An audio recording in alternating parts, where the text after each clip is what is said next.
वस्तु वस्तुगत प्रश्नको तयारीको कुरा गर्दै गर्दा वास्तवमा यो अरू विषयगत परीक्षा अथवा चाहिँ हामीले अरू परीक्षा दिएको जस्तो पास हुने कुरो त यहाँ पनि रहन्छ। तथापि यसमा चाहिँ अलिकता हामीले पढाइलाई व्यवस्थित गर्नुपर्ने केही ट्रिक्सहरूलाई पनि बुझ्नुपर्ने अवस्था हुनसक्छ।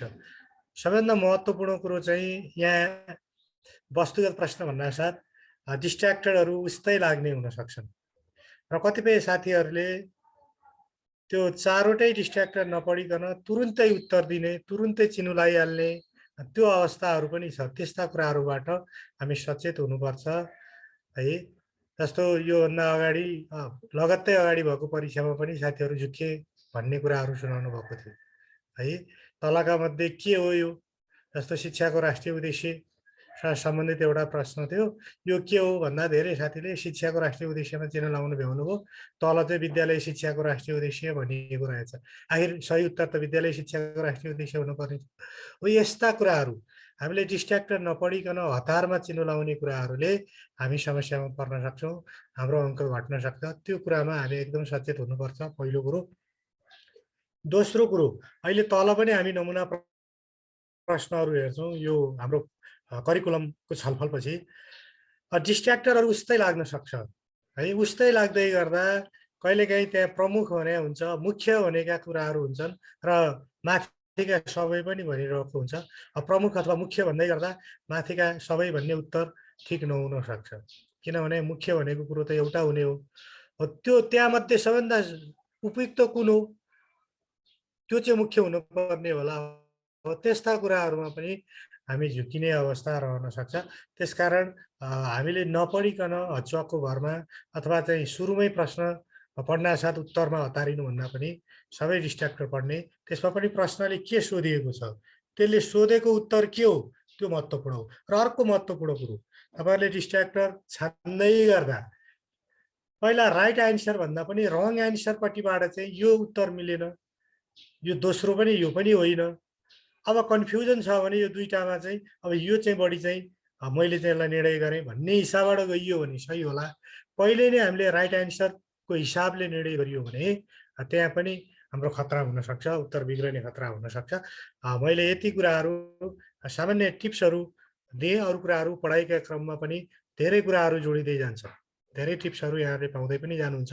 कन्टेन्ट रिलेटेड पनि हुन्छ, प्लस कसरी त्यसलाई चाहिँ उत्तर दिने भन्ने कुराहरूसँग जोडिएर पनि यसका चाहिँ के टिप्सहरू, केही जानकारीहरू यहाँले पाउँदै जानुहुन्छ। अब मैले यसको विषयवस्तुसँग जोडेर नै अगाडि बढ्न चाहेँ।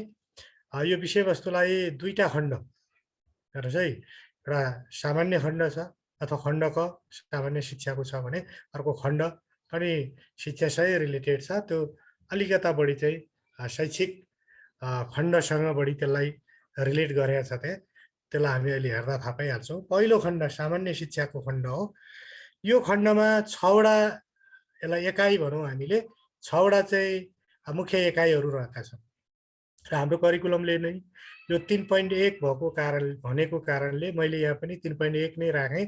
यसलाई एकै राखे भए पनि हुन्थ्यो, भोलि फेरि तपाईँहरू कन्फ्युजनमा पर्नु होला, झुकिनु होला भन्ने हिसाबले यसको पहिलो एकाइको रूपमा नेपालको राष्ट्रिय शिक्षा प्रणाली भनेको छ। राष्ट्रिय शिक्षा प्रणालीमा हामीले यो हाम्रो संविधान ऐन नियमहरूमा चाहिँ बढी फोकस भएर पढ्नुपर्ने हुन्छ। जस्तो नेपालको संविधानमा शिक्षा सम्बन्धी व्यवस्थाको कुरो गरेको छ। यसमा मौलिक हक, राज्यका निर्देशक सिद्धान्त र नीतिहरू, माविकाले चाहिँ नीतिहरू पनि पढ्नु पर्यो, तर निमाविकालाई नीति आवश्यक छैन। त्यो भएर मैले त्यो रातो लगाएको कारण त्यो निमाविकोले चाहिँ त्यो पढ्नु पर्दैन भनेको हो। माविले चाहिँ नीतिहरू पनि पढ्नुपर्छ र निमाविकोले चाहिँ राज्यका निर्देशक सिद्धान्त मात्रै पढ्ने हो, नीति पढ्नु पर्दैन। मौलिक हकमा चाहिँ के व्यवस्था छ शिक्षा सम्बन्धी भन्नासाथ अब यसमा शिक्षा सम्बन्धी कुरो मात्रै पढ्दा पनि हुने भयो। हाम्रो मौलिक हकमा शिक्षा सम्बन्धी हकको कुरो छ, त्यो कुरो नै मुख्य रूपमा सोधिने अवस्था हुन्छ। त्यो बाहेक अरू पनि हामीले महिलाका सवालका कुराहरू पनि त्यहाँ पढिरहेका हुन सक्छौँ, बालबालिकाका सवाल पनि जोडिन्छन्। त्यो सवाललाई पनि हामीले यहाँ जोड्न सकियो भने संविधानसँग रिलेटेड मौलिक हकका कुराहरू कभरेज हुन्छ है। र अब राज्यका निर्देशक सिद्धान्त र नीति यति पढ्दा पुग्छ भने हो, हामीले संविधानका सबै कुराहरू पढ्नुपर्छ भन्ने छैन। अब नेपालको शैक्षिक इतिहास यो चाहिँ माविले मात्रै पढ्ने हो, निमाविको कोर्समा यो कुरो छैन। शैक्षिक इतिहासमा अब हाम्रो प्राचीनकालीन शैक्षिक इतिहास हुँदै राणाकाल हुँदै हालसम्मका शैक्षिक गतिविधिहरू यसमा पर्छन्। धेरै कुराहरू आउँछ शैक्षिक इतिहासमा। यी कुराहरूलाई तिथिमितिहरू याद गर्ने, विभिन्न सन्दर्भहरू, शैक्षिक घटना परिघटनाहरूलाई ख्याल गर्ने कुराहरू शैक्षिक इतिहासमा पढ्नुपर्छ र यसबाट चाहिँ धेरै कुराहरू छन्, त्यस कारण झुक्किने पनि हुनसक्छ। धेरै कुराहरू याद गर्ने, कण्ठ गर्ने कुराहरू रहन्छन्। अब यो इतिहासका कुराहरू, इतिहासको किताब पनि पाउँछ बजारमा। अब त्यो गोपीनाथ शर्माको नेपालको शैक्षिक इतिहास भन्ने किताब भाग 1 भाग 2 त्यो फेला पर्यो बजारमा भने त्यसलाई पनि यहाँहरूले एउटा चाहिँ महत्त्वपूर्ण स्रोत सामग्रीको रूपमा युज गर्न सक्नुहुन्छ। अब संविधानको कुरा त अब अरू बजारमा पाइने किताबमा पनि यी कुराहरू आएकै हुन्छन्। होइन भने पनि संविधानको पनि ओरिजिनल डकुमेन्ट चाहिँ यो ल कमिसनको वेबसाइटमा छ, त्यहाँबाट डाउनलोड गरेर ओरिजिनल संविधान पढ्न पाइयो। अथवा बजारमा संविधानका किताबहरू पनि हुन्छन्। किताबहरू किन्दाखेरि चाहिँ कानुन किताब व्यवस्था समितिको किताब यहाँहरूले चाहिँ किन्नुभयो भने त्यो बढी अथेन्टिक हुन्छ, त्रुटिहरू त्यसमा चाहिँ कम हुन्छ। त्यस्ता किताबहरू अथेन्टिक निकायबाट पब्लिस भएको किताबहरू नै किन्नुपर्छ, मेरो सुझाव पनि रह्यो। अब त्यस्तै विद्यालय, नेपालको विद्यालय शिक्षाको संरचना र प्रकारका कुरा छ। संरचना र प्रकारहरूमा पनि हाम्रा डकुमेन्टहरूमा फरक फरक कुराहरू हुन सक्छन् है। जस्तो विद्यालय शिक्षाको राष्ट्रिय प्रारूप 2076ले चाहिँ 8.4 को कुरो गरे होला, तर शिक्षा ऐन नियमावलीमा फेरि त्यहाँ चाहिँ 9.3 को कुरो हुनसक्छ, के अरे 9.4 को कुरो हुनसक्छ। हो त्यो फरक फरक डकुमेन्टमा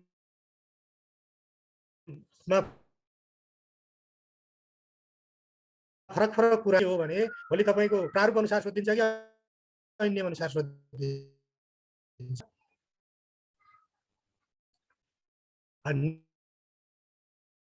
निमाविको कहिले खुल्छ त भन्नुभएको रहेछ देवी प्रसाद देवकोटा। म अगाडि बढेँ। अब शिक्षाको राष्ट्रिय उद्देश्य तथा तहगत सक्षमताहरू, अब यो मावि तहले मावि पढ्नु पर्यो।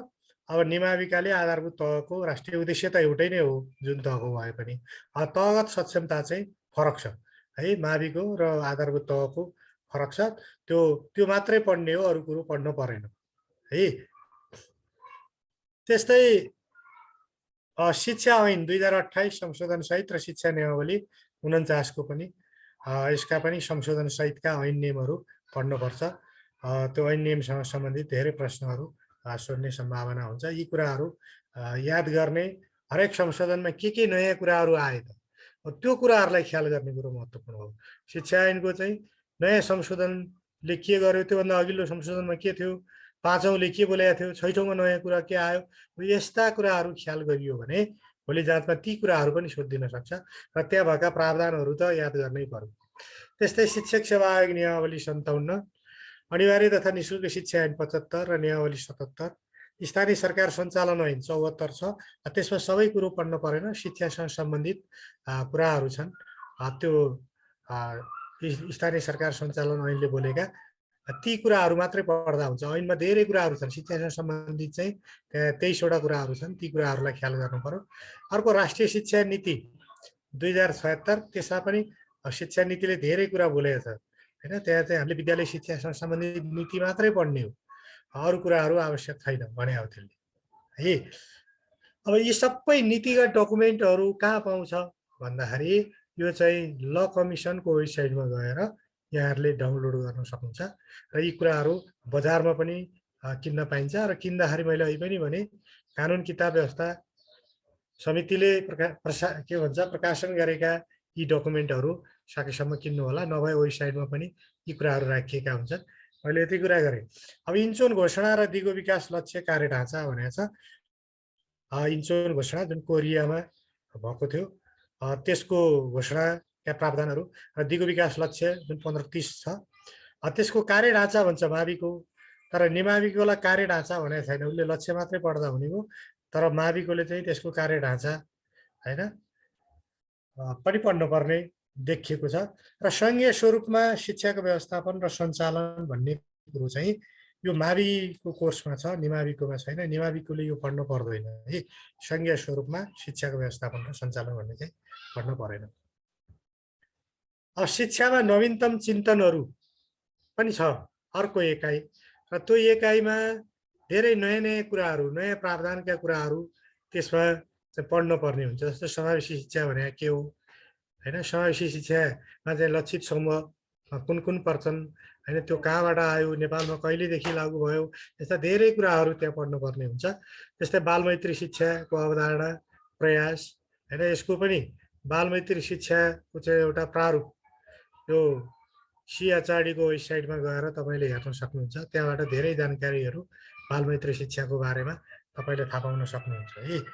सिएचआरडीको वेबसाइट www.chrd.gov.np हो, त्यहाँबाट धेरै कुराहरू त्यो बालमैत्री शिक्षाको बारेमा थाहा पाउन सक्यो। सामाजिक न्याय र शिक्षामा समावेशीकरण, यो सामाजिक न्यायको कुरो होइन, राइट बेस एजुकेसनका कुरा सबैले पढ्न पाउने कुरा भन्छौँ हामी। र शिक्षामा समावेशीकरणको प्रावधान के छ त, अभ्यास के छ, ती कुराहरू चाहिँ यसमा हामीले पढ्नुपर्ने हुन्छ।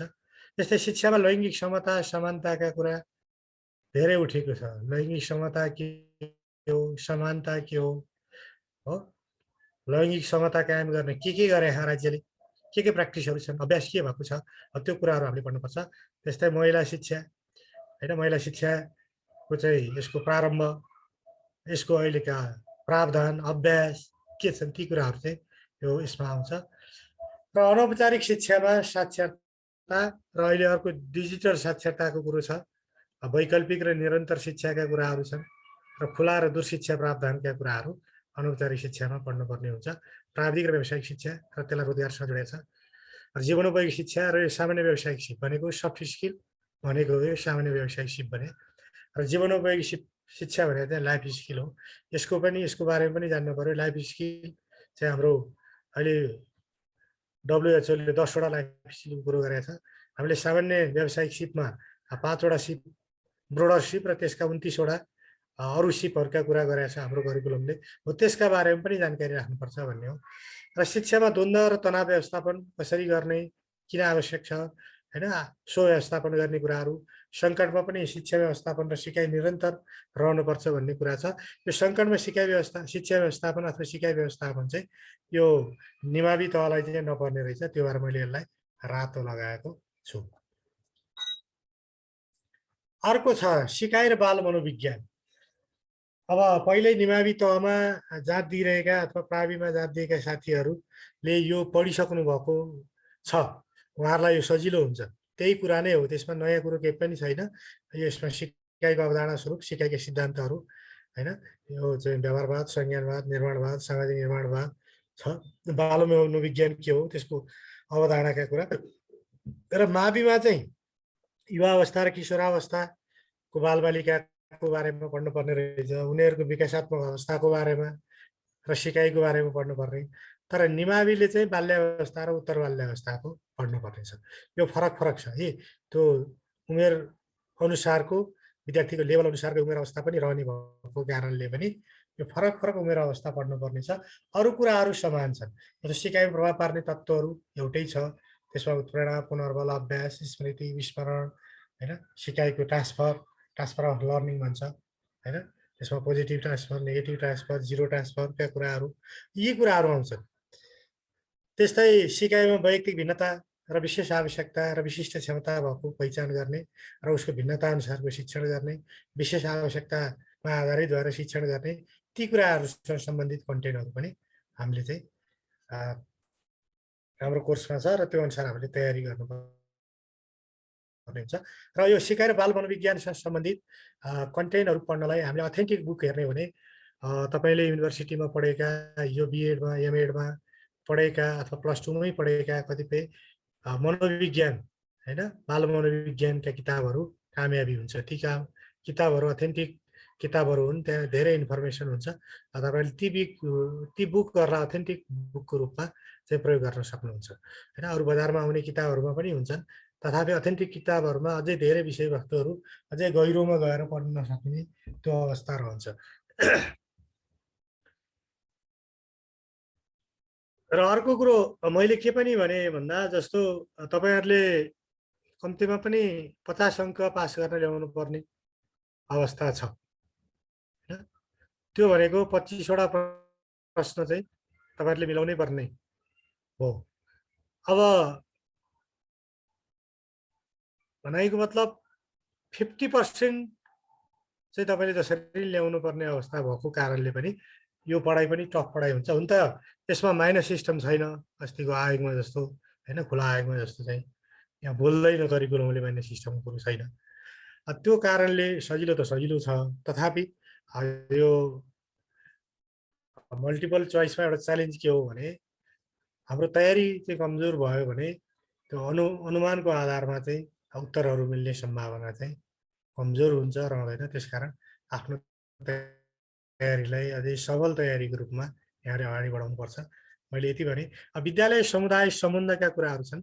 यसमा एउटा समाजकै एउटा सहपद्धति हो, एउटा सब सिस्टम हो स्कुल भनेको भन्ने एउटा अवधारणासँगलाई बुझ्ने कुरो छ। र विद्यालय समुदाय सम्बन्ध के हुनुपर्ने, समुदाय र अभिभावकले विद्यालयप्रतिको दायित्व के रहनुपर्ने, उनीहरूले के दायित्व निर्वाह गर्नुपर्ने, ती कुराहरू पनि हामीले जान्नुपर्छ भन्ने छ, त्यो कन्टेन्टमा आएको छ। त्यस्तै विभिन्न योजनाहरू, विद्यालय सुधार योजनादेखि गाउँ शिक्षा योजना, नगर शिक्षा योजनाको सन्दर्भमा पनि पढ्न पर्ने हुन्छ है। विद्यालय सुधार योजना के हो, यो कसरी तयार, कहाँ स्वीकृत हुन्छ, कसरी स्वीकृत गर्छ, यी धेरै कुराहरू यसमा आउँछन्। र विद्यालय विकास गर्न सकिन्छ, त्यो सन्दर्भ छ अर्को। र विद्यालय विकासमा स्रोत पहिचान गर्ने, सङ्कलन, वर्गीकरण र परिचालन तथा बजेट व्यवस्थापन गर्ने अर्को सन्दर्भ पनि छ। विद्यालय शिक्षामा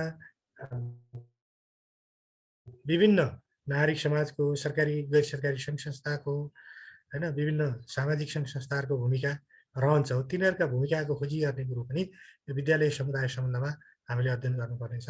र यो दुईवटा मैले रातो लागेका कुराहरू, विद्यालय शिक्षामा सामाजिक परीक्षण र सार्वजनिक सुनाइ, एउटा सोसल अडिट गर्ने कुरा र सार्वजनिक सुनाइ गर्ने कुरा, र विद्यालय शिक्षामा शिक्षकका पेसागत सङ्घ संस्थाको भूमिका के रहने भन्ने कुरो चाहिँ यो चाहिँ माविकाले पढ्नुपर्ने तर निमाविकाले पढ्न नपर्ने कन्टेन्टको रूपमा छ।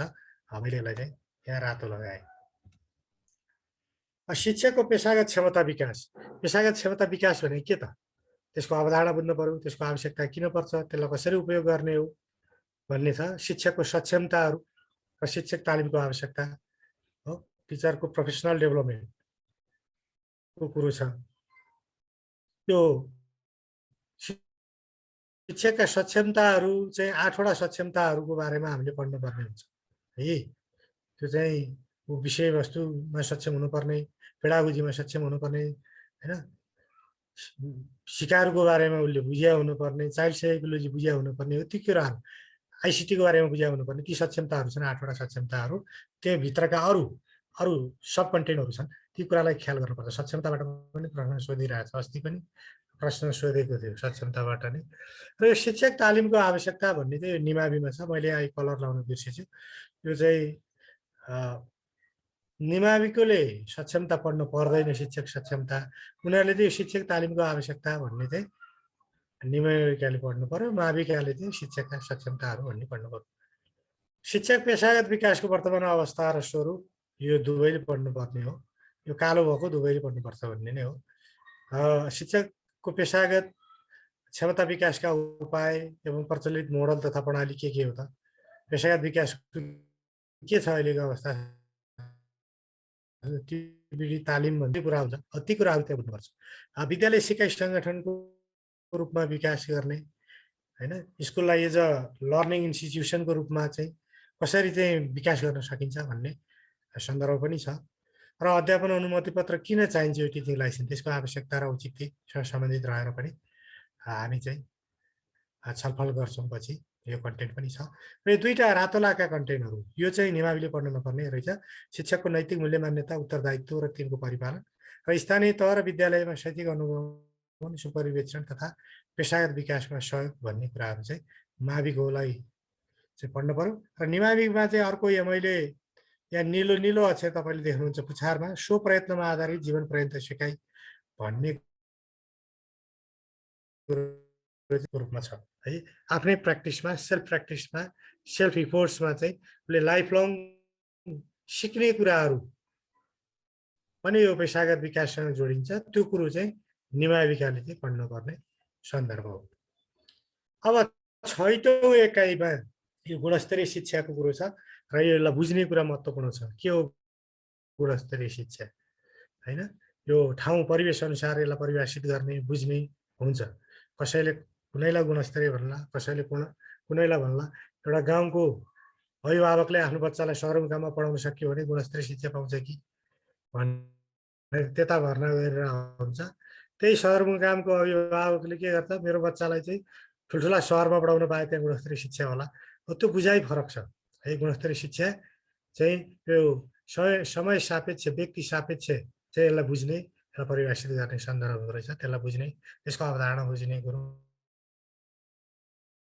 त्यसका आयाम र त्यसको सूचक के हुने त? के भयो भने क्वालिटी एजुकेसन हुने त हो। त्यसका सूचकहरू छन्। त्यस्ता सूचकहरूमा हामीले चाहिँ जानकारी राख्नुपर्ने रह्यो। अर्को, विद्यालय शिक्षाको गुणस्तर सुधारको लागि शैक्षिक नीति र कार्यक्रमहरूले के भन्छ? हाम्रा नीतिहरूले के भन्छ गुणस्तर सुधारको लागि? हाम्रा कार्यक्रमहरू त्यसतर्फ कतिको परिलक्षित छन् त? त्यो कुरो पनि हामीले जान्नु जरुरी छ, बुझ्नुपर्ने हुन्छ है। र यो दुईटा रातो लाका कुरा, दुईटा होइन एउटा हो। यो नासाको रिपोर्ट हो। यो विद्यालय कार्य सम्पादन परीक्षण र विद्यार्थी उपलब्धिको राष्ट्रिय परीक्षणले चाहिँ तपाईँले इआरओको वेबसाइटमा गएर यसका रिपोर्टहरू पढ्ने, त्यसले गरेका सिफारिसहरू पढ्ने गरियो भने तपाईँको पढाइ अझै माथिने अवस्था हुन्छ है। त्यो कहाँ पाउँछ त? www.ero.gov.np। यहाँले बुझिरहनु भएको छ, शैक्षिक गुणस्तर परीक्षण केन्द्र अथवा रोचोट गरिमा भनेको www.gov.np। त्यहाँ गएर यसका रिपोर्टहरू तपाईँले हेर्न सक्नुहुन्छ। 11 साल 13 सालदेखिका रिपोर्टहरू छन्। त्यो रिपोर्टबाट धेरै कुराहरू, धेरै सूचनाहरू, धेरै जानकारीहरू हामीले प्राप्त गर्न सक्छौँ। त्यो अथेन्टिक हुन्छ। र विद्यालय शिक्षामा शैक्षिक गुणस्तर अभिवृद्धि हुन नसक्नुका कारण र गुणस्तर सुधारका उपाय भन्ने छ। किन केले चाहिँ गुणस्तरलाई अभिवृद्धि गर्न चाहिँ रोक्यो त? के हो कारण? के गर्न सकिन्छ अब भन्ने कुरो पनि हामीले पढ्नु पर्यो। र गुणस्तर शिक्षाको विकासमा शिक्षक, अभिभावक, समुदाय र विद्यार्थीको भूमिका के हुन सक्छ त्यो पनि हामीले चाहिँ पढ्नुपर्ने हुन्छ। अब शैक्षिक व्यवस्थापन र शिक्षण प्रक्रिया भन्छ, यो दोस्रो खण्ड हो, खण्ड ख। र खण्ड खमा शैक्षिक सुशासन र नेतृत्व 3.7मा छ। सुशासन र नेतृत्वको कुरो गर्दा सुशासन के हो, यसको परिचय र अवधारणा बुझ्नु पर्यो है। शैक्षिक सुशासन नारी बढापत्र, उजुरी र गुनासो व्यवस्थापन गर्ने कुरा, र विद्यालयको अभिलेख व्यवस्थापन र प्रयोग गर्ने सन्दर्भ पनि सुशासनसँगै जोडिएर आउँछ। शैक्षिक नेतृत्व भने के त? त्यसको अवधारणा, प्रकार र आवश्यक सिपहरू पनि जान्न पर्यो।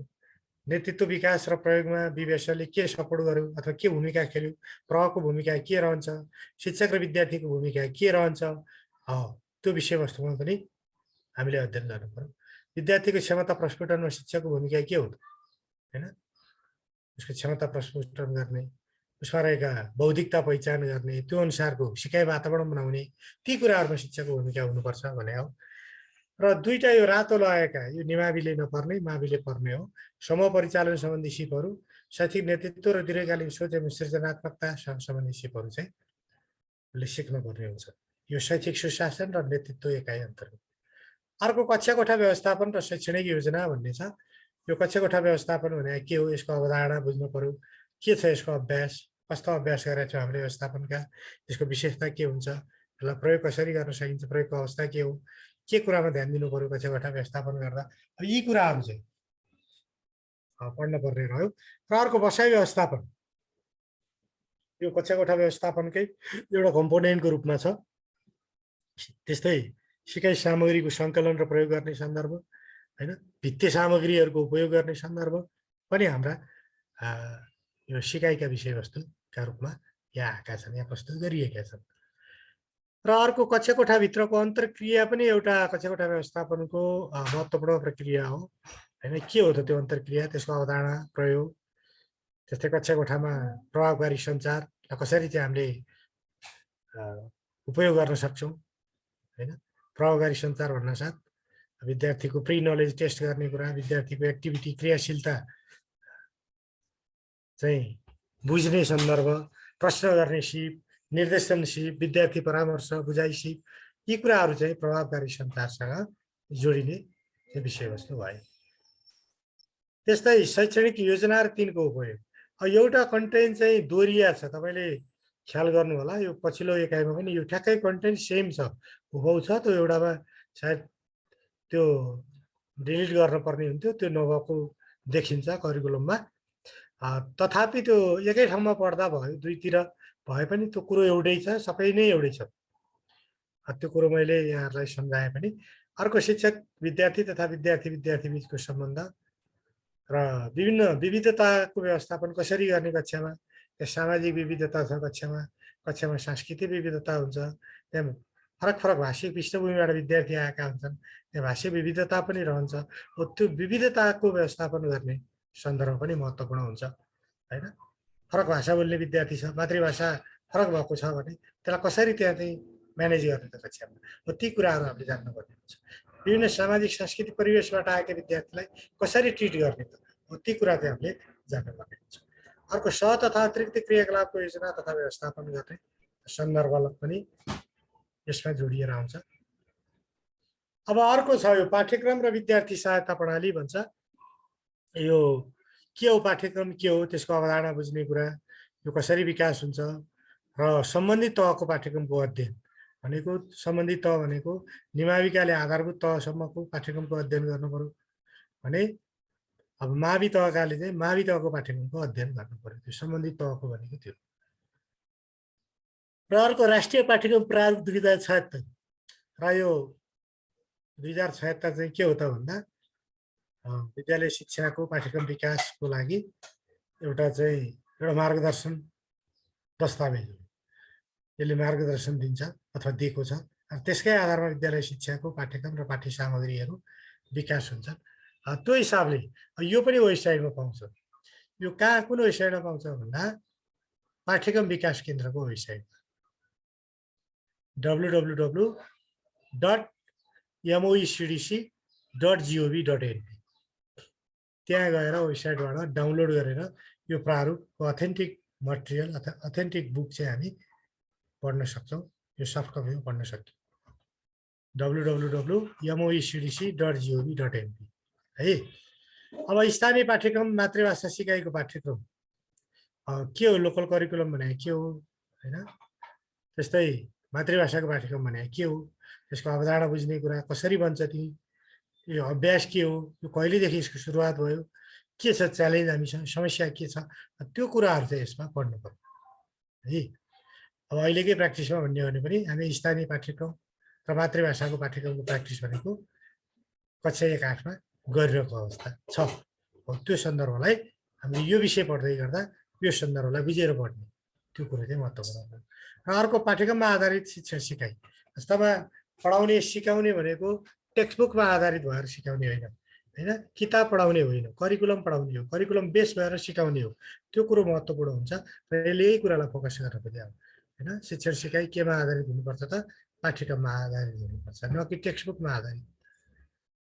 र अर्को पाठ्यपुस्तकको परिचय, विशेषता र अङ्गहरू। पाठ्यपुस्तक के हो, त्यसको विशेषता के हो, र के अङ्ग हुन्छ त पाठ्यपुस्तक हैन। के हुन्छ त्यहाँ विषयवस्तु होला, त्यहाँ क्रियाकलाप होला, त्यहाँ अभ्यास होला हैन, त्यहाँ चाहिँ प्रयोगात्मक कार्यहरू होलान्, त्यहाँ परियोजना कार्यहरू होलान्, त्यहाँ समूह कार्यहरू होलान्। हो ती कुराहरू चाहिँ हैन, त्यहाँ चित्र चार्टहरू रहलान्। हो त्यसका अङ्गहरूका रूपमा अङ्गहरू के रहन्छन् भनेर हामी छलफल गर्छौँ। त्यस्तै एउटा माविकोले चाहिँ पढ्नुपर्ने, निमाविले पढ्न नपर्ने एउटा कन्टेन्ट छ। यो मल्टी टेक्स्टबुकको कन्सेप्ट, बहुपाठ्य पुस्तकको अवधारणा र प्रयोग भन्छ। यो हामीले पाठ्यपुस्तक त सुनिरहेकै अवधारणा हो, तर बहुपाठ्य पुस्तक भने चाहिँ के होला त, यो अहिले हाम्रो लागु भएको छ कि छैन त, यसको प्रयोगको अवस्था के हो त्यो बुझ्नुपर्छ है। र शिक्षणमा पाठ्यक्रम र पाठ्यपुस्तकको अन्तर सम्बन्ध के हो? के छ यो दुईटा सम्बन्ध? हामीले पाठ्यक्रमलाई साध्य भनिरहेछौँ, पाठ्यपुस्तकलाई साधन भनिरहेछौँ। त्यो साध्य र साधन बिचको सम्बन्ध के हो? साध्य भनेको डेस्टिनेसन हो, लक्ष्य हो। साधन भने त्यहाँ पुग्ने बाटो हो। त्यस कारण त्यो दुईटा बिचको सम्बन्ध त्यहाँ पक्कै छ। त्यो हामीले सम्बन्ध खोज्छौँ त्यहाँ, है, अन्तर सम्बन्ध पहिचान गर्छौँ। शिक्षक निर्देशिका र यसको प्रभावकारी उपयोग। शिक्षक निर्देशिका यो पनि पाठ्य सामग्रीको रूपमा यो पाठ्यक्रम विकास केन्द्रबाट तयार गरिन्छ र यसले चाहिँ शिक्षकलाई एउटा सिकाइ सहजीकरणको लागि महत्त्वपूर्ण पूरक सामग्रीको रूपमा, स्रोत सामग्रीको रूपमा चाहिँ सपोर्ट गर्छ। अब त्यो हिसाबले चाहिँ यसको परिचय, अवधारणा बुझ्ने, यसको महत्त्व बुझ्ने र यसको उपयोग कसरी प्रभावकारी बनाउन सकिन्छ भन्ने उपायहरू चाहिँ हामीले चाहिँ बुझ्ने, जानकारी लिने काम चाहिँ गर्नुपर्ने हुन्छ। र पाठ्य सामग्री र स्रोत सामग्रीको सङ्कलन, निर्माण, तयारी, प्रयोग र भण्डारण। अब धेरै पाठ्य सामग्रीहरू हामीले सङ्कलन गर्नुपर्ने हुन्छ, स्रोत सामग्रीहरू सङ्कलन गर्नुपर्ने हुन्छ सिकाइ सहजीकरणको रूपमा क्रममा। त्यो त्यस्ता सामग्रीको सङ्कलन कसरी गर्ने, निर्माण प्रक्रिया के रहने, तयारीमा के कुरामा ख्याल गर्ने, होइन, भण्डारण गर्दा के कुरालाई चाहिँ हामीले चाहिँ ख्याल गर्ने, ती कुराहरू चाहिँ महत्त्वपूर्ण हुन सक्छन्। त्यसलाई पनि हामीले जानकारीमा राख्नु पर्यो। र पुस्तकालयको अवधारणा र यसको समुचित प्रयोग। र अर्को पाठ्यक्रमसँग जोडिने महत्त्वपूर्ण सन्दर्भ भनेको लाइब्रेरी पनि हो। लाइब्रेरीमा धेरै पाठ्य सामग्रीहरू रहन्छन्, स्रोत सामग्रीहरू रहन्छन्, होइन, रेफरेन्स मटेरियलहरू रहन्छन्, चित्र चार्ट, पोस्टरहरू रहन्छन्, पत्र पत्रिकाहरू रहन्छन्। त्यो कारणले पनि त्यसलाई पनि कसरी जोड्ने त हाम्रो सिकाइसँग भन्ने सन्दर्भमा महत्त्वपूर्ण हुन्छ। अब एकाइ 10मा शिक्षण विधि र शैक्षणिक प्रक्रियाको कुरो गरेको छ एकाइ 10ले। यो मैले देखिरहेकै थियो नि, म एकरो बोलिरहेँ। सर यो फर्स्ट स्लाइड मात्रै देखिरहेको छ, सेकेन्ड अरूतिर गएको छैन। ए अहिले भन्नुपर्छ नि, म यहाँ एकरो त्यही त। त्यसैमा विषयवस्तुमा होला छलफल गर्न ठाने त। त्यो त मेरो यहाँ समस्या हुन्छ भन्दै थिएँ कि मैले। हो, फर्स्ट चाहिँ देखिन्छ, अरू देखाउँदैन कि। अहिले देखिया होला नि सर? हजुर, अहिले शिक्षामा नवीनतम चिन्तन भन्ने। ल मैले यसलाई एकछिन फेरि देखाउँदै पनि गएँ, यसलाई स्क्रिनसट गर्न सक्नुहुन्छ। अनि म अगाडि बढ्छु। मैले भन्ने कुरा त धेरै भनेको छ, यो भएकै कुराहरू। सरले अहिले भन्नुभयो, म गर्दै, मलाई अहिले पो नि ख्याल।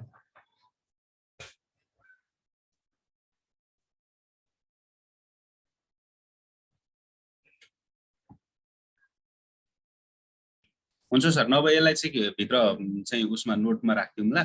यसलाई फुल स्क्रिन गर्ने तरिका नि मैले सिकेको थिएँ त्यो एकचोटि। स्लाइडमा क्लिक गर्नु त सर। होइन, यता होइन, त्यसले भएन। यता माथितिर गएर एउटा के गर्ने अप्सन हुँदो रहेछ।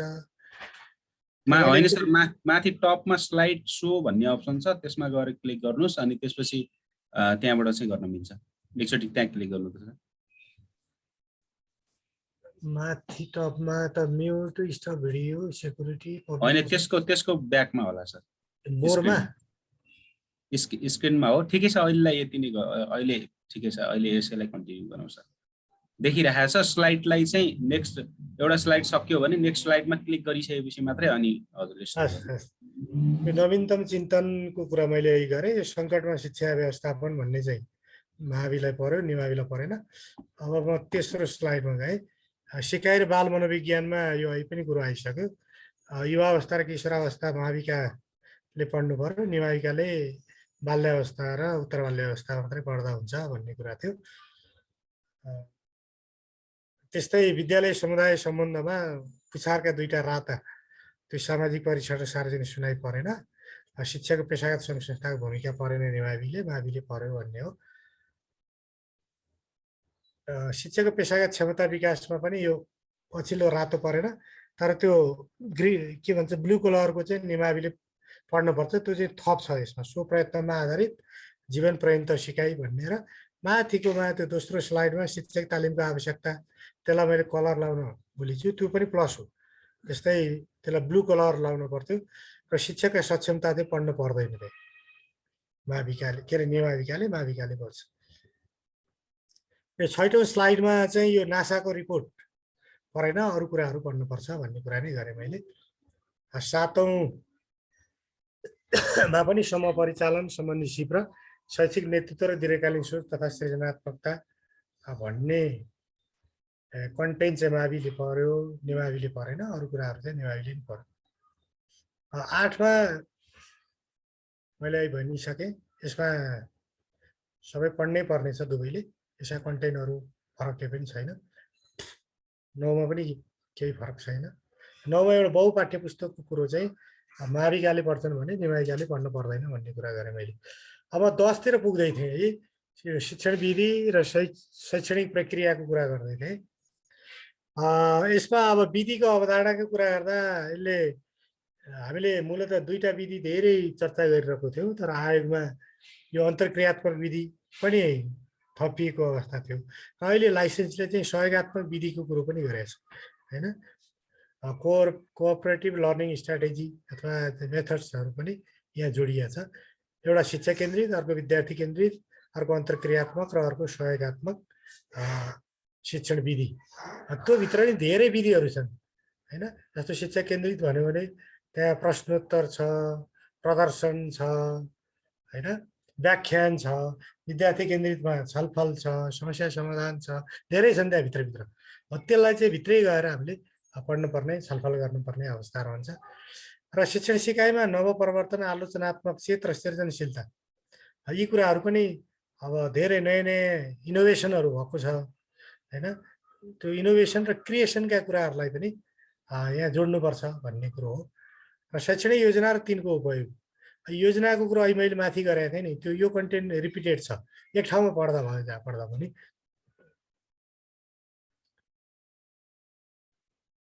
त्यस्तै आधुनिक शिक्षा रणनीतिहरूमा जस्तो परियोजना कार्य, क्षेत्र भ्रमण अथवा क्षेत्र कार्य, क्रिटिकल थिङ्किङका स्ट्राटेजी, रणनीतिहरू, समालोचनात्मक चिन्तन भन्छ त्यसलाई, त्यस्तै समस्या समाधान विधि र भूमिका निर्वाह सिकाइमा, यी विधिहरूलाई, यी रणनीतिहरूलाई पनि प्रयोग गर्नु पर्यो। यसका पनि परिचय, यसको महत्त्व हैन, यसलाई कसरी चाहिँ प्रयोग गरिन्छ, यसलाई प्रभावकारी बनाउने उपाय के हुन सक्छन्, ती कुराहरूसँग जोड्दै हामीले छलफल गर्नुपर्ने हुन्छ। अर्को सहयोगात्मक सिकाइ र उपचारात्मक शिक्षण विधिको प्रयोग, यो चाहिँ माविकोलाई सहयोगात्मक सिकाइको कुरा, कोअपरेटिभ लर्निङ र यो रिमेडियल टिचिङ अथवा उपचारात्मक शिक्षण विधिको प्रयोग गर्ने कुरा चाहिँ माविलाई छ, निमाविले यो पढ्नु परेन। र अर्को महामारी तथा विपदको समयमा शिक्षण सिकाइ कसरी निरन्तरता दिन सकिन्छ त, यसको आवश्यकता किन रहन्छ भन्ने सन्दर्भ चाहिँ हामी यो कन्टेन्टमा चाहिँ पढ्छौँ। अब 3.11मा विद्यार्थी मूल्याङ्कनको सन्दर्भ छ। अब यो मूल्याङ्कन के हो, यसको अवधारणा बुझ्ने कुरा, यसका उद्देश्य र महत्त्व बुझ्ने कुरो महत्त्वपूर्ण हुन्छ। र विद्यार्थी मूल्याङ्कनको कुरा गर्दा दुईटा मूल्याङ्कन, यो निर्माणात्मक र निर्णयात्मक मूल्याङ्कन हामी भन्छौँ हैन। निर्माणात्मक भनेको सुधारात्मक हो, हामीले हैन साप्ताहिक टेस्ट लिन्छौँ, मन्थली टेस्ट लिन्छौँ, कक्षा कार्य दिन्छौँ, कक्षामा विद्यार्थीको सहभागिता हेर्छौँ हैन। त्यहाँबाट चाहिँ उसको निर्णयात्मक मूल्याङ्कन, अहिले त त्रैमासिक परीक्षाका अङ्कहरू पनि निर्णयात्मक मूल्याङ्कन अथवा आन्तरिक मूल्याङ्कनमै हामीले राखेका छौँ। अर्को निर्णयात्मक भनेको त्यो चाहिँ शैक्षिक कार्यक्रमको अन्त्यमा हुने मूल्याङ्कन। यी दुवै खालका मूल्याङ्कन, त्यसका अवधारणा बुझ्ने कुरा, त्यसलाई उपयोगको अवस्था के छ, कसरी गर्न सकिन्छ, त्यो सन्दर्भ बुझ्नुपर्छ भन्ने छ। र अर्को यो परीक्षाको सन्दर्भ पनि दुई खालका परीक्षा, एउटा टिचर मेड टेस्ट हुन्छ, शिक्षक निर्मित परीक्षा जुन शिक्षकले प्रश्नपत्र बनाउँछ, परीक्षा एडमिनिस्टर पनि उसैले गर्छ, उत्तर पुस्तिका परीक्षणमा पनि उसको भूमिका आफैले कापी काट्छ। र स्तरीकृत परीक्षा अथवा स्ट्यान्डर्डाइज टेस्टमा चाहिँ त्यो हुँदैन, त्यसका सर्टेन नर्म्समा आधारित भएर हैन, त्यो वैधता र विश्वसनीयता सुनिश्चित गरेर मात्रै यस्ता परीक्षाहरू सञ्चालन हुन्छ है। यो दुईटै परीक्षा के हो, यसको विशेषता के हो भन्ने कुराहरू चाहिँ यहाँ हामीले बुझ्नुपर्ने हुन्छ। अर्को विशिष्टीकरण तालिका निर्माण र उपयोग, यो विशिष्टीकरण तालिकालाई हामी ग्रिड भन्छौँ, स्पेसिफिकेसन ग्रिड। यो प्रश्नपत्र बनाउनको लागि यसले एउटा आधार दिन्छ हो, त्यो कसरी चाहिँ बनाउने, यसको उपयोग कसरी गर्ने भन्ने सन्दर्भलाई पनि हामीले पढ्दै गर्दा यो ग्रिडलाई, यसको महत्त्वलाई पनि बुझ्दै अगाडि जानुपर्छ। र अर्को विद्यालय शिक्षामा लेटर रिडिङ पद्धति, यसको अवधारणा के हो, अभ्यास के छ, समस्या के छन् यसका, यसलाई कसरी प्रभावकारी बनाउन सकिन्छ, यी उपायमा पनि छलफल गर्नुपर्छ भन्ने हो। लेटर रिडिङ पद्धतिमा चाहिँ धेरै चाहिँ परिमार्जन हुँदै अहिले पछिल्लो समय पनि यो परिमार्जन भएको छ। यसका प्रावधान नयाँ प्रावधान छन्, त्यो नयाँ प्रावधान बुझ्नुपर्छ। लेटर ग्रेडिङको एउटा निर्देशिका पाठ्यक्रमकै वेबसाइटमा छ, त्यहाँबाट डाउनलोड गरेर हेर्न सक्नुहुन्छ। लेटर ग्रेडिङ निर्देशिका 2078 है, त्यहाँबाट तपाईँले यसलाई डाउनलोड गर्न सक्नुहुन्छ। यो पुस 7 गते चाहिँ निर्देशिका जारी भएको छ 78, र फागुन 18 गते यो परिमार्जन भएको छ। फेरि त्यो परिमार्जित समेतलाई त्यो छ, त्यो पनि वेबसाइटमै छ, परिमार्जित नै वेबसाइटमा छ, त्यो यहाँहरूले हेर्न सक्नुहुन्छ। र यो परीक्षण र मूल्याङ्कनका विविध साधनहरूका बारेमा हामी चर्चा गर्छौँ होइन, कसरी मूल्याङ्कन गर्ने, कसरी परीक्षण गर्ने, त्यसका तरिकाहरूमा। यस्तै नतिजा विश्लेषण र यसको उपयोग, यो चाहिँ महाविकाले पढ्नुपर्ने, निमाविकाले पढ्दैन, मैले रातो लागेको त्यही भएर। र क्यासको कुरो, शिक्षणमा निरन्तर विद्यार्थी मूल्याङ्कन प्रणाली, यो निरन्तर विद्यार्थी मूल्याङ्कन प्रणाली भने के हो, कसरी गर्ने, यो सुरुवात कहाँबाट भयो, कहिले भयो होइन, सुरुवात हुँदा कति जिल्लामा भयो, यस्ता कुराहरू यहाँहरूले पढ्दै अगाडि बढ्नुपर्ने हुन्छ। र शिक्षक निर्मित परीक्षाको वैधता र विश्वसनीयता, यो चाहिँ माविलाई छ, निमाविलाई छैन। र विद्यालय तहमा लिइने परीक्षाको सञ्चालन, व्यवस्थापन र प्रमाणीकरण र विद्यार्थी मूल्याङ्कनका अभ्यासहरू, यति कन्टेन्टहरू चाहिँ हामीले मूल्याङ्कन एकाइमा छलफल गर्नुपर्ने हुन्छ। र अर्को शिक्षण सिकाइमा रिसर्चको कुरो छ, अनुसन्धान र प्रयोगलाई कसरी चाहिँ हामी शिक्षण सिकाइमा जोड्न सक्छौँ, अनुसन्धानलाई कसरी जोड्न सक्छौँ, अनुसन्धानका निष्कर्षलाई कसरी उपयोग गर्न सकिन्छ, कसरी प्रयोग गर्न सकिन्छ भन्ने सन्दर्भ छ। त्यो हुँदा अनुसन्धान के हो, त्यसलाई बुझ्ने कुरा, त्यसको उद्देश्य के हो होइन, कति प्रकारका हुन्छन्, विद्यालय शिक्षामा यो किन चाहिन्छ, यसको आवश्यकता के हो, त्यो कुरो चाहिँ हामीले जान्नु पर्यो है। अर्को एक्सन रिसर्च भन्ने छ। रिसर्च हो अनुसन्धान भने, एक्सन रिसर्च भने चाहिँ शिक्षकले आफ्नै कार्यथलोमा आइपरेका समस्यासँग जोडेर गर्ने रिसर्च। यो के हो, अरू सामान्य रिसर्च भन्दा यो के कुरामा फरक छ, त्यसका चरणहरू के हुन्, त्यसको बारेमा बुझ्ने, त्यसका अवधारणा बुझ्ने, प्रक्रिया र प्रयोगका कुरा बुझ्ने होइन। यो रिसर्च भनेको शिक्षकको क्यारियर डेभलपमेन्टसँग पनि जोडिएर आउँछ। त्यसको बढुवाको लागि पनि यस्ता रिसर्चहरू शिक्षकले गर्नुपर्ने हुन्छ, त्यो सन्दर्भलाई पनि हामीले बुझ्नुपर्ने हुन्छ। अर्को कक्षा कोठाभित्र सम्बन्धी विषयवस्तु शिक्षणका समस्या पहिचान, के समस्या छन् टिचरका, कक्षामा पढाउँदै गर्दा, विषयवस्तु पढाउँदै गर्दा उसका समस्याहरू पहिचान गर्ने कुरो, प्राप्त नतिजा तथा तथ्याङ्क विश्लेषण र प्रतिवेदनको तयारी गर्ने, अनुसन्धानको निष्कर्षलाई शिक्षण सिकाइमा त्यसलाई उपयोग गर्ने सन्दर्भ। अर्को एक्सन रिसर्च जस्तै अर्को चाहिँ केस स्टडी भन्ने हुन्छ, त्यसलाई घटना अध्ययन अथवा मामला अध्ययन पनि भन्छौँ हामी। के हो त्यो केस स्टडी हो, त्यो बुझ्ने, त्यसको परिचय, प्रक्रिया र प्रतिवेदन हो। केस स्टडी र एक्सन रिसर्च उस्तै जस्तो लाग्छ, तर फरक हो। केस स्टडीले के गर्छ, केस स्टडीले चाहिँ उसको समस्याहरू पहिचान गर्छ हो, यो समस्या रहेछ है भन्ने कुरो पहिचान गर्ने काम गर्छ भने एक्सन रिसर्चले त्यो समस्या पहिचान गरिसकेपछि अब उसलाई चाहिँ कसरी चाहिँ होइन, उसलाई चाहिँ अगाडि बढाउने, उसको सिकाइमा कसरी सुधार ल्याउने, त्योतिर चाहिँ एक्सन रिसर्च केन्द्रित हुन्छ। त्यसकारण जहाँ घटना अध्ययन सकिन्छ त्यहाँबाट एक्सन रिसर्च सुरु हुन्छ। यो सन्दर्भलाई बुझ्नुपर्छ, त्यसको भिन्नता भने चाहिँ नि त्यही हो। अब आइसिटी सूचना तथा सञ्चार प्रविधि चाहिँ यो 13औं एकाइको रूपमा छ। यो बढी कम्प्युटरसँग, इमेल, इन्टरनेटसँग जोडिएको छ। आइसिटीको आवश्यकता किन पर्छ सिकाइमा, यसको उपयोग कसरी गर्ने, यसका चुनौती के छन्, के कुरालाई ख्याल गर्नुपर्छ भन्ने सन्दर्भ छ। र अर्को शिक्षण सिकाइमा यो कम्प्युटर, इन्टरनेट, जर्नलको प्रयोगको सन्दर्भलाई पनि उ गर्नु पर्यो। अब यहाँ निमाविले चाहिँ सूचना तथा सञ्चार प्रविधिको आवश्यकता र प्रयोग मात्रै पढ्दा हुँदो रहेछ। माविकाले चाहिँ उपयोग, परिचय, महत्त्व, चुनौती, ध्यान दिनुपर्ने कुराले धेरै पढ्नुपर्छ। र अरू कुराहरू चाहिँ कमन छन्, एउटै कुरा छ, जस्तो कम्प्युटरमा अफिस प्याकेज, कम्प्युटरको उपयोग गरी शिक्षण सिकाइ उपयोग गर्ने सामग्रीको निर्माण र प्रयोग, त्यो निमाविले नि माविले नि दुवैले पढ्नुपर्छ। र विद्यालयमा प्रयोग गर्ने साधारण सफ्टवेयरको प्रयोग सम्बन्धी आधारभूत ज्ञान चाहिँ यो चाहिँ माविकाले पढ्नु पर्यो। साधारण सफ्टवेयरको कुरो चाहिँ माविकाले पढ्नुपर्छ, निमाविकाले पढ्नु पर्दैन।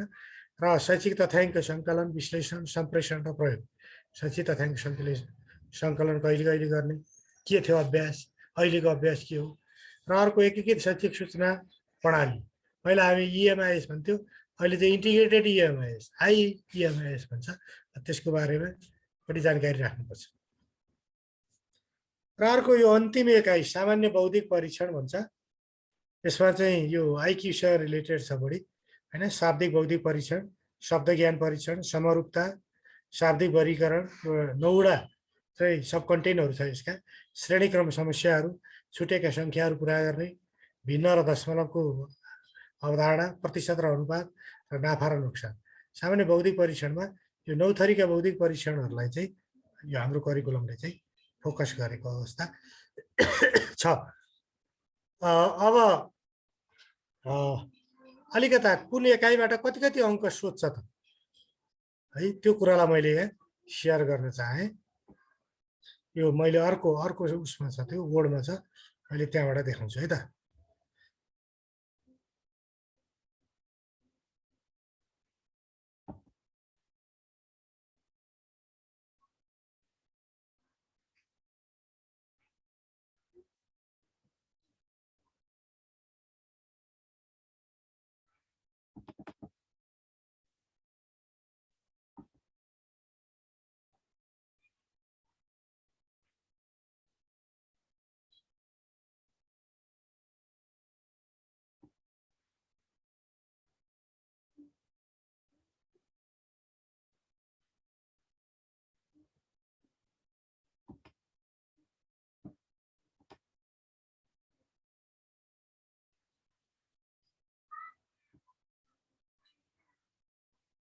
मैले देखिया छ सर।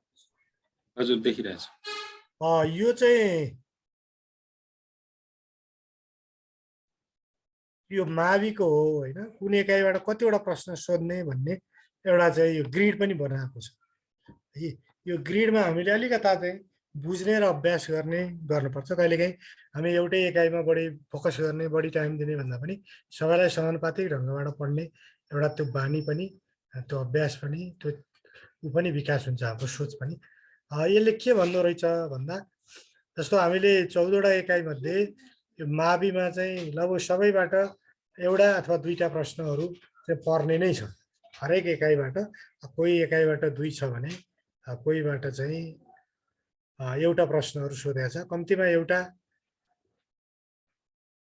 अथवा चाहिँ ज्ञान तहकोबाट कम्तीमा एउटा अथवा बढीमा 2टा।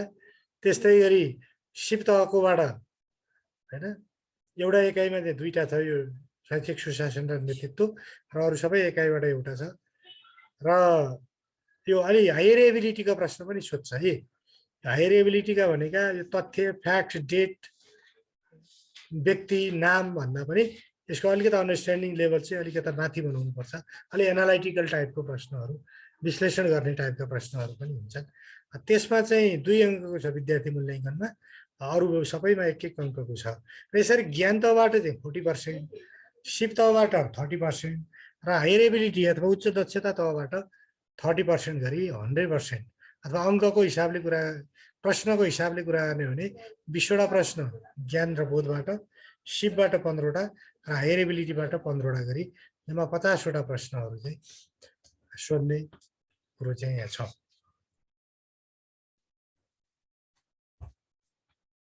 अब मैले यहाँ यति नै भने यो, तर अब निमाविको योभन्दा फरक छ। योभन्दा फरक भन्दा यो ज्ञान, सिप र उच्च दक्षतामा पर्सेन्टेज पनि फरक छ होइन। जसरी यहाँ 20, 15, 15 अथवा 40%, 30%, 30% भयो भने निमाविमा चाहिँ के अरे माविमा चाहिँ 25, 15 र 10 त्यो स्केलमा चाहिँ माविमा प्रश्न, के अरे निमाविमा प्रश्न सोध्न सकिने भनेर चाहिँ छुट्याएको छ। त्यसलाई पनि हामी हेर्छौँ।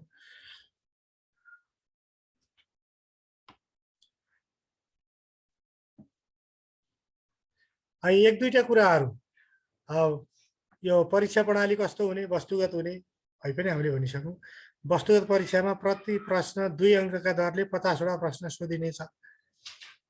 50वटा प्रश्न सोध्ने, त्यो पनि 20, 10, के अरे 20, 15, 15 माविलाई, निमाविलाई 25, 15, 10। र परीक्षाको लागि 1 घन्टा समय छ। 50 वटा प्रश्नलाई। वस्तुगत बहुवैकल्पिक प्रश्नको उत्तर सही दिइएकोमा प्रत्येक सही उत्तर बापत 2 अङ्क प्रदान गर्ने भनेको छ। र यस पाठ्यक्रममा परेका ऐन नियम, कानुन, नीति नियम, कार्यक्रम परीक्षाको मितिभन्दा 3 महिना अगावै संशोधन भएका वा संशोधन भई हटाइएका वा थप गरी संशोधन भई कायम रहेकालाई यस पाठ्यक्रममा परेको सम्झिनुपर्छ। 3 महिनाभन्दा अगाडिका मात्रै हुनु पर्यो, त्योभन्दा पछाडि संशोधन भएको यो करिकुलमभित्र पर्यो भनेर सम्झिनु परेन।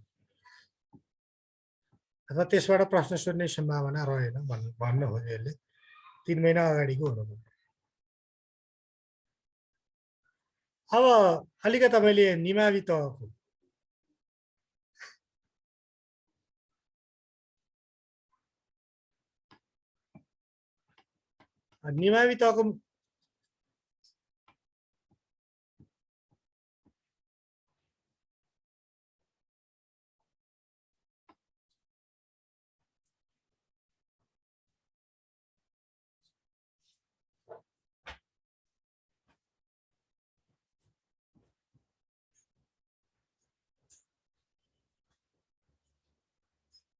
अहिले मैले देखाएको निमावि तहको यसमा पनि यो 3टै लेभलमा प्रश्नहरू सोधिने। मैले अहिले पनि भनिसकेँ 25% भार चाहिँ ज्ञान र बोध तहलाई, 15% के अरे 25 वटा प्रश्न चाहिँ ज्ञान र बोध तहमा, 15 वटा प्रश्न सिप तहमा र उच्च दक्षता तहमा 10 वटा गरी 50 वटा प्रश्नहरू सोधिने भनेको छ। र एउटा चाहिँ यसमा चाहिँ के छ भने बढी फोकस चाहिँ ज्ञान तहतर्फ छ। अहिलेको हेर्दाखेरि पनि पर्सेन्ट चाहिँ यसमा हाई छ है।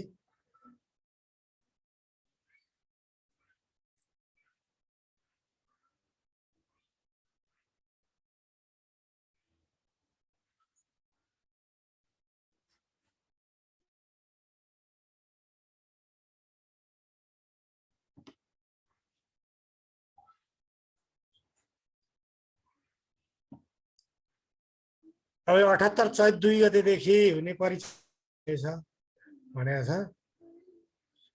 भने मतलब यो चाहिँ 78 चैत 2 गते पछि हुने परीक्षामा चाहिँ यो करिकुलम लागू हुन्छ भनेर यसले बोलेको छ। अब अलिकता हामी नमुना प्रश्नहरूमा केन्द्रित हुन खोजेको हो।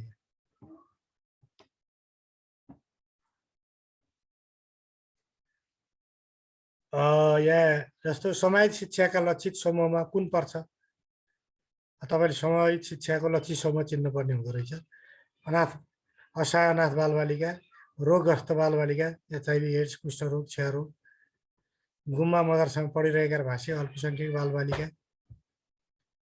माथिका सबै यी सबै पर्दा रहेछन्। यस्तो चाहिँ 13 वटा चाहिँ उसले चाहिँ क्याटेगोराइज गरेको छ लक्षित समूह भनेर।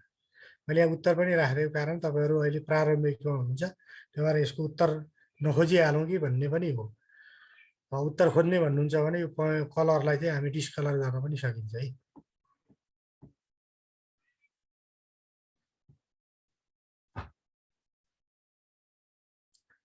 पास जाँच अड्डा कहिले परीक्षा नियन्त्रण कार्यालयमा गाभियो? 1990 वैशाख 1, 2007 वैशाख 1, 2018 वैशाख 1, 2021 वैशाख 1 हो। 2018 वैशाख 1 तथ्य जान्न पर्यो। यो शिक्षाको इतिहाससँग रिलेटेड छ। काठमाडौँ ढोकाटोलको कन्या पाठशालाको स्थापना कहिले भयो? विक्रम 2004 साल, 2007 साल, 1994 साल, 1980 साल। यो 1980 साल हो, त्यही भएर यसमा चिन्ह लाग्यो। सिकाइमा प्रभाव पार्ने तत्त्व कुन होइन?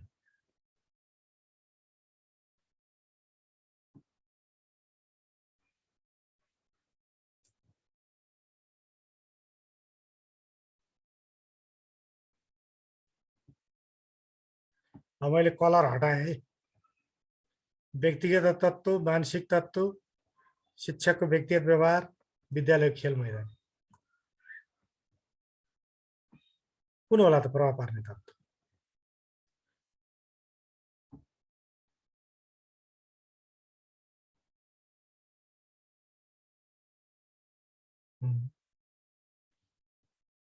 शिक्षकको व्यक्तिगत व्यवहार, विद्यालय खेल मैदान, यी सबैले प्रभाव पार्छ, तर विद्यालय खेल मैदान चाहिँ होइन।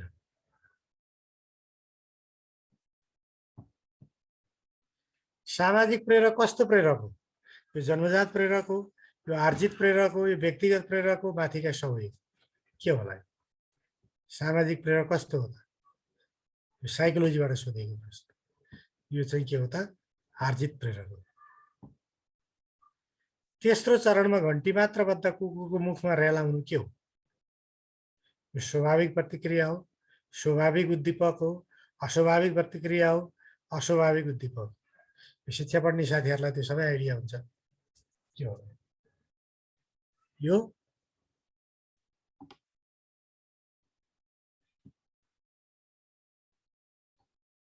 चाहिँ अस्वाभाविक प्रतिक्रिया हो। घन्टी मात्रै बद्ध नि रेलाउनु त स्वाभाविक भएन नि त। एसिमिलेसन, एकोमोडेसन एन्ड एडाप्टेसन कसको सिकाइ सिद्धान्तसँग सम्बन्धित छ?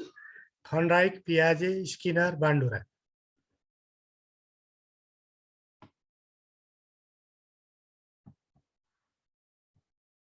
यो पियाजे हो। प्याभलभको सिकाइ सिद्धान्त अनुसार सुरुमा मासु देख्दा कुकुरको मुखमा रेलाउनु के हो?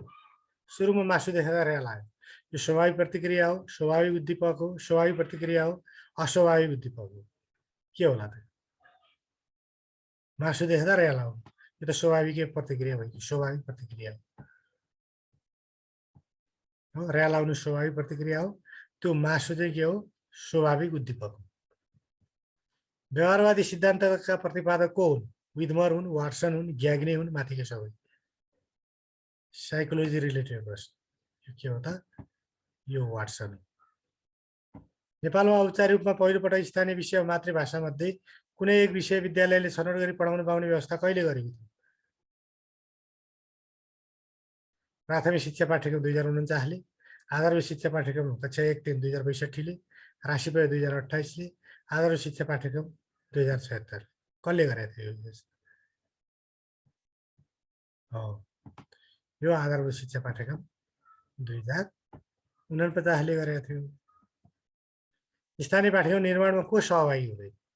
शिक्षक, विद्यार्थी, केन्द्रीय विज्ञ, स्थानीय विज्ञ। त्यो सबै हुन्छ। शिक्षक पनि सहभागी हुनुपर्छ, विद्यार्थी पनि सहभागी हुनुपर्छ, लोकल एक्सपर्टको पनि त्यहाँ सहभागिता हुन्छ। भनेपछि केन्द्रीय विज्ञ चाहिँ लोकल करिकुलम बनाउन सहभागी हुँदैन।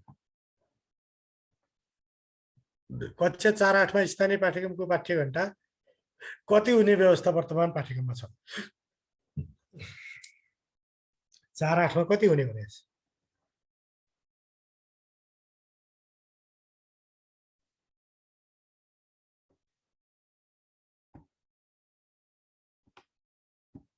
यसको सही उत्तर 4 हो। नयाँ विचार प्रतिक्रिया तुरुन्तै पत्ता लगाउन कुन विधि उपयोग गरिन्छ? घटना अध्ययन विधि, ब्रेनस्टर्मिङ, छलफल विधि, सर्वेक्षण विधि। विधिहरूमा हामीले घटना अध्ययन विधि, छलफल, ब्रेनस्टर्मिङ सबै विधि पढ्नुपर्छ। विश्लेषण गर्दै जानु पर्यो। तुरुन्तै घटना अध्ययनमा तुरुन्तै हुन्छ, घटना अध्ययन गर्नु पर्यो, बुझ्नु पर्यो, तुरुन्तै त भयो। छलफलमा छलफल पनि छलफल गर्नु पर्यो, निष्कर्षमा पुग्नु पर्यो, हरेकका विचार कुराहरू सुन्नु पर्यो। छलफल विधि त्यहाँ पनि तुरुन्तै प्रतिक्रिया चाहिँ बत्ता लाग्न सकिएन। सर्वेक्षण विधि त सर्वे गर्नु पर्यो, फिल्डमा जानु पर्यो, त्यहाँ नि तुरुन्त भएन। ब्रेनस्टर्मिङमा चाहिँ तुरुन्तै कुनै इस्यु मुद्दामा ल के छ विचार ल भन, ल टिप 1 मिनटमा टिप भन, 1 मिनटपछि ल भन पालै पालो भनेर बेलागुडा लेख्यो। त्यसकारण तुरुन्तै पत्ता लगाउन सक्यो हो। त्यस्ता विधिहरूको बारेमा बुझ्नु पर्यो, त्यसको नेचर कस्तो हो, विशेषता के हुन्छ, त्यो बुझ्न सक्यो भने मात्रै हामीलाई चाहिँ के हुन्छ? सजिलो हुन्छ। वार्षिक क्यालेन्डरमा तलका मध्ये कुन कुरा रहँदैन? सार्वजनिक बिदा हुने दिन, अतिरिक्त क्रियाकलाप हुने दिन, मूल्याङ्कन, पढाइ हुने दिन। यी सबै कुरा रहन्छ, मूल्याङ्कन रहँदैन। वार्षिक शैक्षणिक कार्ययोजना कसले बनाउँछ? विषय शिक्षकले, प्रहले, विवेशले, शिक्षा अभिभावक समिति। यो बनाउने भनेको विषय शिक्षक। एउटा शिक्षकले एउटा मात्र विषय अध्यापन गराउने शिक्षण पद्धतिलाई के भन्छ? उसले एउटा मात्र विषय पढाउँछ, त्यसलाई कक्षा शिक्षण भनिन्छ, बहुकक्षा शिक्षण भनिन्छ, विषय शिक्षण भनिन्छ, माथिका कुनै पनि होइन। एउटा शिक्षकले एउटा मात्र विषय अध्यापन गर्ने अथवा आफ्नो एक्सपर्टिज भएको विषय मात्रै पढाउने भनेको त्यो विषय शिक्षण हो। नयाँ पाठ्यक्रम र पाठ्य सामग्रीको जानकारी प्रदान गर्ने कार्यलाई के भनिन्छ? पाठ्यक्रम तालिम, पाठ्यक्रम अभिमुखीकरण, पाठ्यक्रम प्रबोधीकरण, पाठ्यक्रम मूल्याङ्कन। के भन्छ त्यस्तो कुरोलाई? नयाँ पाठ्यक्रमको बारेमा, नयाँ पाठ्य पुस्तकको बारेमा जानकारी दिने काम भनेको पाठ्यक्रम प्रबोधीकरण हो। कार्य सञ्चयिकाको प्रयोग कुन मूल्याङ्कनको लागि महत्त्वपूर्ण हुन्छ? निर्णयात्मक मूल्याङ्कन, निर्माणात्मक मूल्याङ्कन, पाठ्यक्रम मूल्याङ्कन, माथिका सबै। यो चाहिँ निर्माणात्मक मूल्याङ्कनको लागि चाहिँ यो महत्त्वपूर्ण हुन्छ हो। त्यहाँ के छ अवस्था त्यो हेरेर सुधारको लागि चाहिँ हामीले चाहिँ बढी चाहिँ त्यसकै आधारमा चाहिँ सुधारको लागि फिडब्याक दिन सक्छौँ, पृष्ठपोषण दिन सक्छौँ, ल परामर्श गर्न सक्छौँ। त्यसकारण यसको चाहिँ प्रयोगलाई चाहिँ महत्त्वपूर्ण हुन्छ भन्न सकिन्छ। आफ्नो परिवेशमा परिचित भई विभिन्न जात जाति, धर्म, भाषा, संस्कृति, क्षेत्रप्रति सम्मान र समभावको विकास कुन तहको सक्षमता हो? आधारभूत तह कक्षा 1-3, आधारभूत तह कक्षा 4-5, आधारभूत तह कक्षा 6-8, माध्यमिक तह कक्षा 9-12। यो कुन तहको हो?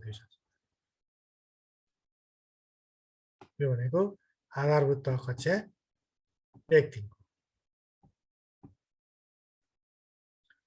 निकोल्सका अनुसार पाठ्यक्रमका तत्त्वहरू कुन हो? उद्देश्य, विषय सूची, विधि, माथिका सबै। माथिका सबै नै उसले सबै हुन्छ हो। यहाँ मूल्याङ्कन पनि भन्छ, चाडा भनेको छ उसले, त्यो मात्रै यहाँ 3टा आयो। अर्को मूल्याङ्कन पनि हो निकोल्सनको अनुसार पाठ्यक्रमको तत्त्व। समावेशी शिक्षाको अवधारणा कुन हो? सबै बालबालिकाले सिक्न सक्छन्। शिक्षा प्राप्त गर्नु हरेक बालबालिकाको नैसर्गिक अधिकार हो। सिकाइमा व्यक्तिगत विभिन्नतालाई ध्यान दिनुपर्छ। माथिका सबै के हो त?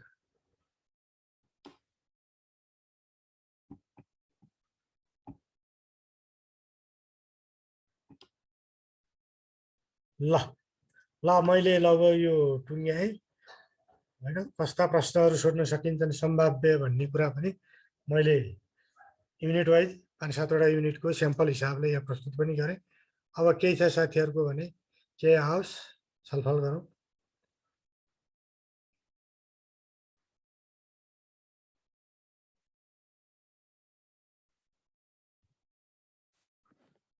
ओके, हजुर सर। सिस्टमबाट मेसेज साथीहरूको छैन। एकैछिन म फेसबुकबाट हेर्नु साथीको केही छ कि हेर्छु है सर। सरी, निमाविको लाइसेन्सको कहिले खुल्छ भन्नुभएको रहेछ। त्यो त तुरुन्तै खुल्नेवाला छ। त्यो खुल्ने चाहिँ अब यही महिनाभित्रै खुल्ने भन्ने कुरो छ क्या अब। ए ओके, त्यो भइहाल्यो। अनि त्यसपछि आई वान्ट टु टेक मावि क्लास भन्नुभएको छ। ल माविको क्लासहरू, निमाविको प्राविको क्लासहरू अब रिटर्नको क्लास पनि 5 गतेबाट हुँदैछ। लाइसेन्सको क्लास 2 गतेबाट हुँदैछ, यही वैशाख 2 गतेबाट यहाँहरू चाहिँ जोइन हुन सक्नुहुन्छ। टिएससी सेकेन्ड पेपरको क्लास हुँदैन सर भन्नुभएको छ। सेकेन्ड पेपरको क्लासहरू हुन्छ, 5 गतेबाट क्लास सुरु छ। यहाँले चाहिँ कुनको क्लास लिन खोज्नु भएको सम्पर्क गर्नु होला। ओके, सिस्टमबाट केही मेसेज छैन। यदि केही त्यस्तो समस्या भएको छ भने भाइबरमा चाहिँ यहाँहरूले चाहिँ मेसेज गरिदिनु होला। त्यही अनुसार सरले रिप्लाई गर्नुहुन्छ है सर। सरलाई अब धेरै धेरै धन्यवाद। अब हाम्रो चाहिँ फेरि अब 2 गतेबाट क्लास स्टार्ट हुन्छ, त्यसपछि यहाँहरू सबैजनासँग भेट हुने नै छ। सरलाई धेरै धेरै धन्यवाद। नमस्ते सर, गुड नाइट। ल गुड नाइट सर। सबैजना सबैलाई धन्यवाद। हजुर, सबैजना साथीहरूलाई पनि धेरै धेरै धन्यवाद।